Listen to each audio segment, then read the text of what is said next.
Mamãe ficou viúva muito jovem, o papai faleceu com 38 anos. Muito novo, né, cara? Isso marcou muito a família. Então, hoje, quando ou eu ou meus irmãos, a gente conta a idade que tem, ou comemora aniversário, já faz uma referência, eu já estou vivendo tantos anos a mais do que papai, uma coisa que marcou. Eu tinha 4 anos de idade quando papai faleceu. Luciano, meu irmão mais velho, tinha 9, a Márcia, minha única irmã, tinha 7 anos, e o Fernando, que era o mais novo, ainda só tinha 1 ano de idade, ele ainda usava fralda, entendeu? Então a mamãe ficou viúva realmente muito jovem, e tem uma história de vida de superação muito bonita, porque a mamãe tinha naquela época o diploma de curso normal. Então o sonho da vida dela era casar com meu pai, casou muito jovem, precisou de autorização dos pais dela para casar, porque era de menor? Tinha menos de 21 anos. E ele faleceu de quê, cara? Infarto, coração, em 68. 1968. Aí, por conta do desenvolvimento que ele levou para aquele bairro próximo ao Iguatemi, que na época se chamava Santa Luzia do Cocó, papai fez uma fábrica de cano de PVC lá.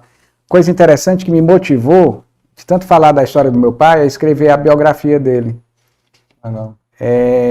Quando o bairro Engenheiro Luciano Cavalcante completou 40 anos, foram uma série de entrevistas e me convidavam tanto rádio, televisão, a imprensa escrita mesmo, querendo saber mais informações. Aí eu procurei a editora Demócrito Rocha, porque eu soube que eles tinham lançado a biografia do Edson Queiroz.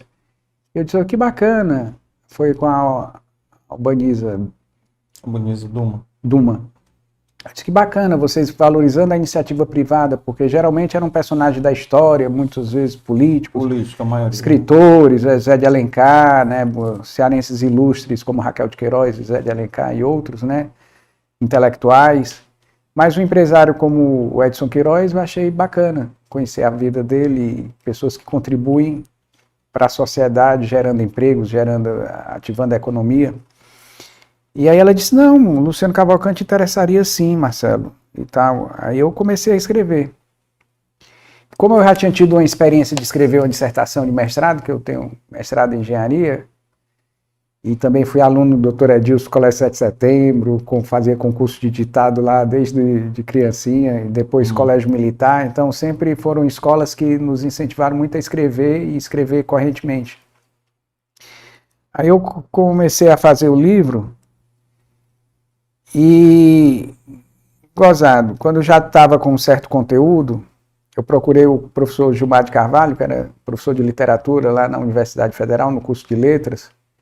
Eu disse, professor, quando eu fiz meu mestrado, eu tinha um orientador, porque eu era estudante, estava desenvolvendo uma pesquisa científica e tal, mas eu tinha uma pessoa que me orientava e que me guiava. O senhor aceitaria ser meu orientador no livro? Ele disse, com uma condição, que é, eu não posso meter o meu pincel no seu quadro. A obra é sua. Me mande. Aí eu mandei os manuscritos que eu tinha feito, ele leu. Aí nos reunimos no escritório da Caltech, naquela época ainda era na Praia de Iracema. E aí o que é que o senhor achou, professor? Ele disse, Marcelo, você escreve muito bem, sem erro de português, uma escrita muito objetiva, assim, típico de engenheiro.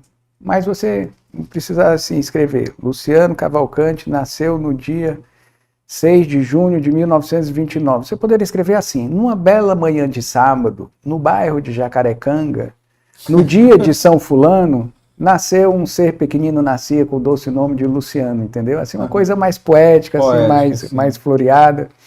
E assim ele foi me orientando a colocar um pouco mais de molho, assim. Ele dizia assim, veja, não diga casou no dia tal, não diga isso, casou, como é que foi a festa, quem foi o que celebrou a cerimônia do matrimônio, quais foram as comidas, teve música, não teve música, como é que foi a lua de mel, onde é que foi e tal. Você faz uma coisa mais... E assim foi feito, e graças a Deus o livro ficou bem interessante. Eu consegui reunir fatos, fotografias. Para você ter ideia, eu nunca imaginei obter uma ficha do papai do Colégio 7 de Setembro, datada de 1944. O Colégio 7 de Setembro é de 1935, a fundação dele. O papai entrou lá em 39, e em 44 ele terminou o curso, parte do ginasial, né, como se diz antigamente. E aí o colégio guardava o histórico escolar do papai. O doutor Ednilo... Ele guardava tudo. Não sei, eu sei que eu pedi ao Ednilo, não sei pela nossa proximidade, parentesco, porque a avó do Ednilton é irmã da vovó. Então nós somos primos em terceiro grau. E pela amizade, pela organização da instituição, eles me cederam o histórico escolar do papai de 1944.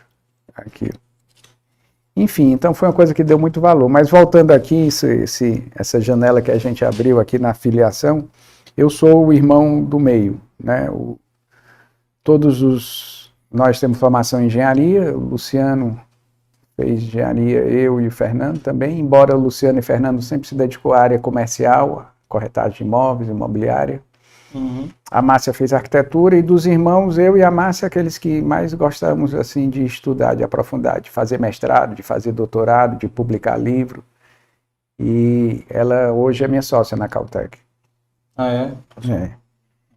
A história da Caltech é outro parênteses aí, porque é uma empresa que nasceu como empresa familiar, entendeu? Em 1986. Tá? Éramos os 4 irmãos sócios, e sempre o relacionamento muito bom. Num primeiro momento, a Márcia, como arquiteta, preferiu ficar no escritório de arquitetura do marido dela na época, o Francisco Issa. Ficamos eu, Luciano e Fernando. Depois, num certo momento, Fernando sai da sociedade. Ficamos eu e o Luciano. Depois, de um outro momento, a Márcia volta para a sociedade. Depois, no momento seguinte, o Luciano sai da sociedade. Então, é uma empresa de família que tanto acolhe, como entende e como respeita cada ponto de vista dos seus familiares e sócios.